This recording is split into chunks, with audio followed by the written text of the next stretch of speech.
Gang shit, you already know what it is. Alright, check this out. You guys are back on the episode of Blue Devil Reactions. And what we have going on today is a video titled The White Crip Cameron Terrel.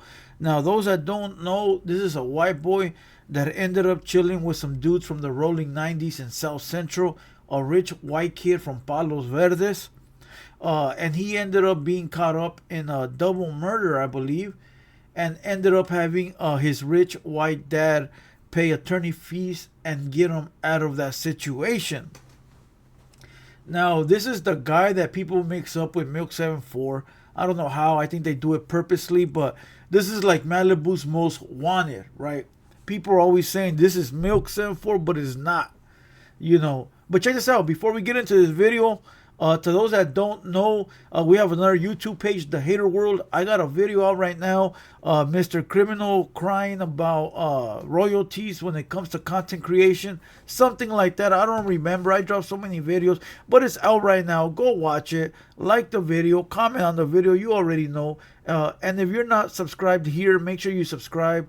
Make sure you comment, you like. You already know. We also have a third page, Hater World Uncensored. We go live every day, Monday through Thursday, 8 p.m. to 10 p.m. Now, we go live every day. Now, Friday and Saturday, we do music lives. So those days, we go live from 7 all the way up until the end. Now, look, I'm not sure we're going to go live today on Hater World Uncensored, only for the simple fact that I'm building a third studio in the back.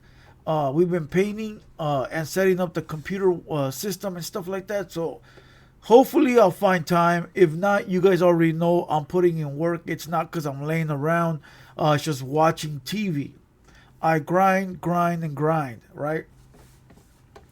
I'm not sure what kind of segment we going to have in the back, but it's going to be some epic.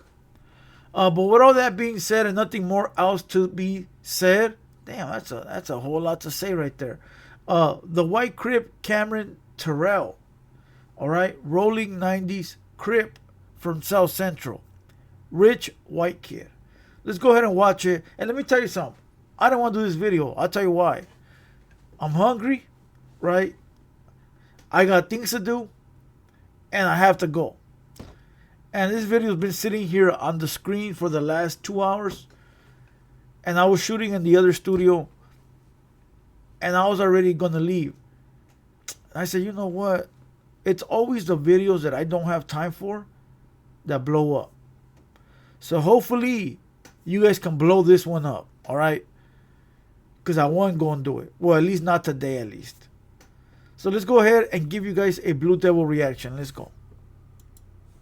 Trying to survive, which is what means are usually born into the environment and just trying to survive, which is what makes the story of Cameron Terrel so crazy. He was born into a millionaire family and drove a brand new Benz in high school. Damn. But he decided to link up with one of the wildest gangs in South Central and ended up catching a murder charge. If you want to talk about gangbanging in America, you got to start with South Central. Stanley Tookie Williams and Raymond Lee Washington linked up back in 1969 to combine their crews and start the Crips. And by 1970, rest in peace, Tookie Williams. He just died. I believe it was like what, less than 10 years ago, when they hit him with the, what's it, lethal injection? I don't even know how they do it now, but you know, not even his homie Arnold, which was the mayor, not the mayor, the governor at that time. He didn't even want to save him. I remember everybody was protesting for Tookie, right? Everyone, including Snoop Dogg and everybody that you can think of was protesting for him not to die. And they killed him anyways. And let's not forget, Arnold Schwarzenegger is his homie. They used to pump weights back in the day on Venice Beach. And he didn't even save his ass. It's a cold world, son. It's a cold world. there was already 45 sets in Los Angeles. The Crips ran the streets and were putting pressure on everyone. There was other gangs like the West Side Palos, Black P-Stones, and others, but none of them were as deep as the Crips back then. They had taken over all of South Central and no one could touch them. But that all changed after 2 brutal murders. In March 1972, 20 Crips beat a dude named Robert Ballou Jr. to death over a leather jacket. Then a couple months later, the Crips killed an op named Frederick Garrett. The back-to-back murders That's the way it is. Eye for an eye. Diente por diente. You know what I mean. Listen, there is no remorse when they kill your homie. And those that don't know that feeling won't understand. You know, when they hurt one of you, it's time to get it cracking. You know, I don't want to say too much about that, but you guys know. You know, you're posted. It's like me kicking it right here, right now. The homies run in here telling me that they got whooped, dragged, beat. You're going to feel a type of way. That's the homie. You know? Ask questions later. Later you're going to be like, what the fuck was you doing that they did that to you? You know, why were you out of bounds? Why? That's later. Right now, let's go handle business. Now, the smart move would be, let's sit down, let them think that it's cool, give it a couple of days, and then we'll get them. We'll get them when they least expect it. That's my philosophy, okay? And it worked for me. It worked for my crew for a long time. Chill. Let them gain their victory. Let them get their W. You know, let them think that it's all good. Let them laugh. Let them sip some champagne. Let them pop bottles. Then they gonna cry. Let's go. Made everyone realize something had to change, and that's when a bunch of local crews linked up to form the Bloods. South Central became one of the most dangerous places in America. People were getting shot, beaten, and stabbed all the time. But just 30 minutes away is one of the most exclusive neighborhoods in California. It's crazy, Palos huh? Verdes is a neighborhood right on the coast that's full of million-dollar mansions and exotic cars. Let's not forget, South Central used to be a white neighborhood. All right? South Central used to be a white neighborhood. What's it? Who used to live in South Central? Was it George Bush Sr.? I don't remember who it was, but a president used to live in South Central. Somebody remind me down below. And that's where Cameron Terrel grew up. His dad is the president of a media company, and his mom was an interior designer working with other millionaire clients. Damn. They took family vacations all over the world, hung out with other rich people, and were basically living the dream. But even though he had it all, Cameron wasn't happy with his home life and started running away as a kid. Of course Cameron not. ended up chilling in South Central and making a friend there. He'd stay with them anytime he left home, and even referred to his friend's mother as mom. Nobody understood why a rich white kid driving a Benz was coming to South Central to chill. But what happened next was even more shocking. Cameron's homie got put on with the Rollin. Nobody knew why he was coming to South Central to chill, because he was bored. He was bored. And he probably would watch a YouTube. This was 2012, I think. He would watch YouTube and see all the action in the hood. Trust me, it's fun. And I don't mean just in the hood like South Central and shit like that. Bro, different cities got different things cracking. You know, damn, I would like to tell this story, but I can't. You know, different places got different things cracking. All right, this was close to his home, and it was fun. You gotta imagine, Palos Verdes, at 8 p.m., there ain't nobody outside. Nobody outside. No, it's probably a dead city, right? Yeah, there's vehicles passing by, but there's no action. You go to South Central at 8 p.m., bro, you got the hookers, you got the homies walking the street, you got the pimps, you got all the restaurants open, there's nightlife there. There's nightlife, and to somebody that hasn't lived it, it's like, wow, what is this? You know? The 90s neighborhood Crips, and Cameron ended up repping them too. He was the son of millionaires who could have been doing anything, but Cameron decided to hop in the trenches and allegedly got active right from the jump. He started rocking blue bandanas, throwing up Crip signs, and even got a Washington Nationals logo tattooed on his chest. The logo is affiliated with the Rollin 90s because Western Ave is one of the main roads in their hood. In September 2017, Cameron even showed up in the music video for a collab track between a bunch of neighborhood Crips called NH Anthem. Cameron rocking with the Rollin 90s turned a lot of heads in South Central, but nobody on the outside was paying attention. I don't know. Listen, all these black folks accepted him as the, oddball, right? The white rich kid. They accepted him, right? And they probably jumped him in. I'm not sure, but they took him in, right? I don't understand how people are so stupid. You would think that the black homies would be like, look, you want to be down, but we're not going to put you on. Your family rich, you rich, right? You can come kick it at any time. You can come chill. You're the homie. You'll always be the homie. As a matter of fact, we'll probably put you on, but not to gangbang. Your family is rich. You could help us in many other ways. You can do something else, right? You can open up businesses and help the homies work there, right? Or maybe not even that. The bread you got, bring the straps. You could be the strap guy. You can buy the guns, buy the drugs, help the homies get paid. So that way we don't lose you because you a breadwinner. But instead, they say, let's go gangbang. Bro, that's a resource. That's a resource. You got to be smart with your resources. That's a resource. Who's going to replace them? Who's going to replace the rich white kid that can get into places other homies can't? Who? This guy? That guy? That guy? Come on. Attention. Then, just a month after the NH Anthem video dropped, he got caught up in a murder case that made headlines everywhere. On October 1st, 2017, Cameron and two of his homies slid through A-Tray Crip territory. The Rollin 90s and A-Tray's hoods are right next to each other, and they've been at war for decades. It all started back in 1979 when a Rollin 60 Crip started beefing with an A-Tray gangster over a girl. It's not clear exactly how everything went down, but it sparked a war that's still going. It's always over a female. Always. I had a long ass hood beef over a female, and it wasn't because I was fighting over the female. The other party was mad that the female was over here and started dissing and running their mouth. And that beef went on for 5 years. It's not, you can't compare it to shit like this, but it went on for like 5 years straight. All over a female. All over a female. Going on today. The Rollin 90s fall under the same umbrella as the Rollin 60s, so the A-Trays became some of their biggest ops too. Justin Holmes was a 21-year-old college student with no gang affiliations. He had a day off from work on October 1st, and he was walking to a homie's house with his friends that morning. Cameron was driving his dad's Benz on the 7800 block of Southwestern Avenue. 2017? And that's when the other two dudes hopped out and pressed home. Damn, I'm tripping. I thought this was way earlier. 2017.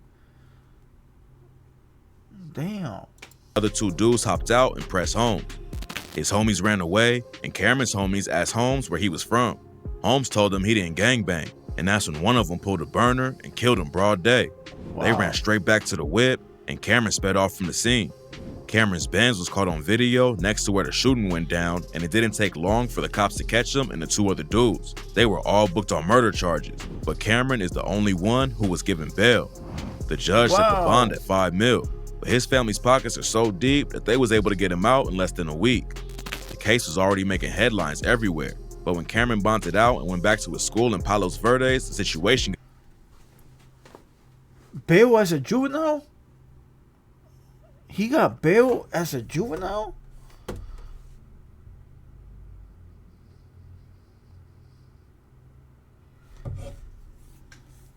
Damn, that's odd. Usually you don't get bail as a juvenile. Either they release you on house arrest or you stay there. That's a trip. And only him? Not the black brothers? That's fucked up. Got even crazier. While his homies were kept behind bars, Cameron was let out and went back to his normal life like nothing happened. Wow. He was even spotted at a World Series game at Dodger Stadium right after Holmes was murdered.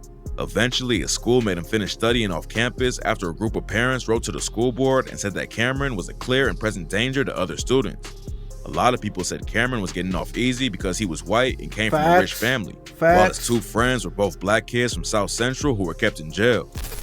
Bro, the judge, the parents of this little Wood, right here, this little white boy, his parents are rich, right?